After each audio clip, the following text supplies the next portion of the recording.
Okay, here we are. Right now we are at the exhibition area. It's the gallery at Hanover Square. And with me I have Karen Woodin, and she's an artist from the Capital District. And many of her paintings here seem to be of landscapes, but we're going to find out what inspired you and tell us a little bit about your techniques. Well, usually it's when I go out and about with my family, and I find... This looks like Cape Cod. Yes, exactly. So, but, you know, it's just like we do vacation spots, and our family goes, and I bring my camera along, and I take photographs, and then I go back later, and I sketch out, and, you know, figure out what the compositional, you know, usually... You might make a few changes. In other words, there might not been this over there, and you need to have a little balance in it. Right, exactly. So it's not a photograph, it's an inspiration. Yes. Good. And there's a lot of leeway and a lot of creativity that happens. And what type, is this acrylic or oils? Or I what? primarily paint in oils. Oils. And it is labor intensive and time consuming, and there's drying time. So it could But take it's forgiving. It's more forgiving though, isn't it? Can't you kind and you of can always go back. play a little bit with it? Yeah, and you can easily make corrections as you paint Put a along. bird up here because you got a drop of it. Right. Or somebody will suggest, well, I see something different here, so. And do you when you paint alone, or do you ask? I mean alone, obviously, but do you ask for input from family, friends, or? Family and friends, and I also work with other artists, and I go to a studio and we critique and give each other feedback. Oh, that's a great idea. Yeah. Well, let's talk about this one. This looks like the crashing waves of something. Of Algonquin, believe it or not. Oh, Algonquin. Okay, good. Yeah, and this was a trip during Easter, and we went, and you know, it was very cold during that. It looks like it's going to splash right out on the floor here. Right, and I used the splattering technique with Oh, okay. that. So that was a blast to kind of create the illusion of movement and It does. It just transparency. looks like it's going to. We need a pail right under it. Right. And how long have you been painting? Since 2011. You're a new artist? Yes, I'm a new artist. And what inspired you to get started with, I mean, because we have viewers here that might be saying, oh, I could never do this. But I mean, you always knew you had some abilities, I'm sure. But to start and do this body of work already, oh my goodness. Yeah. Well, actually from family, my mother is an artist, and she's an art teacher as well. And what happened is that we took a class together. And I was, you know, shortly after retirement, and from there she encouraged me to go forward and start taking classes. Oh, what a great mom. Yeah. So it was just, you know, kind of like a family endeavor. It looks like you like the East Coast, because now we have a lighthouse over here, Yes. and that looks like a photograph to me almost. You know, it's really very well done. Yes, and I loved this aspect because I was working with rocks, and a lot of texture and a lot of layering and shadows, and so it's kind of like my texture phase. Well, you know, and every, I think, artist has a phase where they have to do rocks, for it's rocks or mountains or trees, and they kind of put them in everything so they perfect them. And these, I think rocks are great. Thank you. Actually, and I love the details. That's what I look for Yeah. in my composition. And Was this a photograph that you took, or was this originally a photograph, and then rendered into a painting. into a So, painting? Yeah. That what you see, and this looks like a very peaceful lake. Well, this is local now.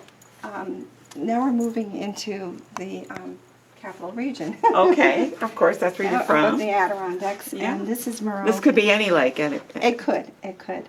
And I liked it because it has an it factor, because there is a sailboat and it kind of draws and lures you in. And there's reflective. It looks like this water. I mean, this kind of reminds me of these sci-fi shows where the picture starts moving. This looks like a picture that could move. And unfortunately, if you stare long enough, it might just happen. I mean, it really looks like water is going to start rippling. Yeah. Very real. And of course, this next one too looks like it's in the heart of the Adirondacks. Actually, Spoon River. So, Okay. And it was during the spring, and the water was extremely cold. So I try to be honest to what time of year it is, and therefore the water is going to look darker, and it kind of gives that sense of colder water. So in a way, when you do a painting, there's a lot that goes into a painting, whether that's redundant, that's a factor, too. that's what I'm saying. Whether, so you have to really think about the whole as a large body of work. You know, Right. what it is, what are you representing, what time of year is it cold, is it hot, are you trying to get the viewer or the person looking at this painting to feel something, and that's exactly what you're trying to do. And water is a very difficult technique to master. I can imagine. And sometimes, you really have to step back. And one of the things that I've learned as a painter is to squint your eyes, and then you see the light and dark, the contrast. And you do that in the initial stage of the painting process. So you're true to form, and really it is the dark and light shadows. It is, So, it is. And by doing that in the beginning, you can be more correct in your rendering and in your drawing. Yeah. Now, how long would it take to do a painting like Usually this? about 20 hours. Is that all? Well, I'm noted for... A fast painter? Yes. You can paint a room in 3 days? And I have to attribute that to my mom, who's a watercolorist, and she does a lot of plein air work, and the weather changes. So by watching her and seeing how quickly she sketches and draws, and then she goes right to the actual, the pigment and the actual medium. So she kind of was modeling at one point and just growing up through the years. You saw her doing that. And yeah. this one, again, is water. It looks like it's going to spill right out. You're Yeah. very good with your water. Oh, my goodness. Well, I think that, my whole history is with our family.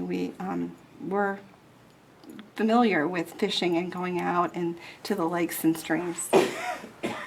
So, we always had to be wary of when we went out on the boat and what to expect and what to see. And Well, your love of water certainly comes Yeah, through with your yeah. paintings, and I guess your next one here, Yeah, this which is really a remarkable. I love the way it's framed. This example right here, and I love the way this is framed. And you say it's a shadow box? Is that what- yeah, and it just looks kinda like one floats frame on right top in of there. another, yeah. Yeah, and they actually custom made this, and I really was trying to pay attention. You don't want frames to detract from a painting, and in this case, we were looking at the woods, the red. So you're Right. So it was fun, and but just trying to be really tasteful in how we approach. Yeah, well, framing, you do need a nice frame on a picture, that's for sure. On a painting, excuse me, not a picture. And a covered bridge. Vermont? This is Were you up in Vermont? Yes, in Vermont, outside of Woodstock, and I usually scream out at my husband, pull over, and I spot things, and we just Took a photo. Took and a you had it, photo. yeah. So whenever you're traveling out and about, you never know what you're going to encounter and see. Exactly. But they were in the restoration part, which was And interesting. you actually put that right in Yeah, there. Show yeah, the process. And I try to kind of complement the even if I do man-made structures, I try to complement what is happening with the wooded area. Right, So, yeah. And it looks like that was like in the fall. What? Yeah, it was in the fall. Fall, yeah. Yeah, but I love the reflection, even Yeah. of these little. And you can see planks. them, they're Yeah. down here, and you were Yeah. able to pick Yeah. them up as so that the reflection is there. Yeah. And the last two here, and I know these are not all of your photos, or your painting. These are smaller pieces, and They're actually G-clays, Anne. they're what? They're called G-clay. They're prints. They're a print? Oh, these are Yeah, prints. And they're actually prints on canvas. So that's a new process of Okay. technology that they have out. And So these are your paintings, and you had, or tell me, they're reproductions of the original. it's a photo. It's actually a photo that was reprinted on canvas. I'll be darned. Yeah, It looks like a painting. Yeah, and I had it custom, matted and everything. So And the composition, and it's a photograph, so the Yeah. composition of that photograph is very both of good. these pieces sold. So I try to keep a record. I think it's really important that you keep a record of work. that Okay, you so do. these are a reproduction of your Original works. original Right, ones, right. and I'm sure you'll sell these too if you want to. Yeah. done an interview with Karen Woodin. She's an artist from the Capital Region, and her work is just phenomenal. If you would like to see it, you can see it. It's on display at the gallery at Hanover Square, which is at 435 New Carner Road. And you need to call at 452-6883 to find out when you can see them. And I believe all of these works are for sale. Is that correct? Absolutely. They're all for Yes. sale. So if you're looking to update your living room, dining room, bedroom, any room in the house, I'm sure she'll have a painting that will work just perfectly for you. And if you have any questions, you can definitely contact Art and Soul as well. Art and Soul, Yes. Janet Tangways. Yes, Yeah, good. yes, Thank you. you.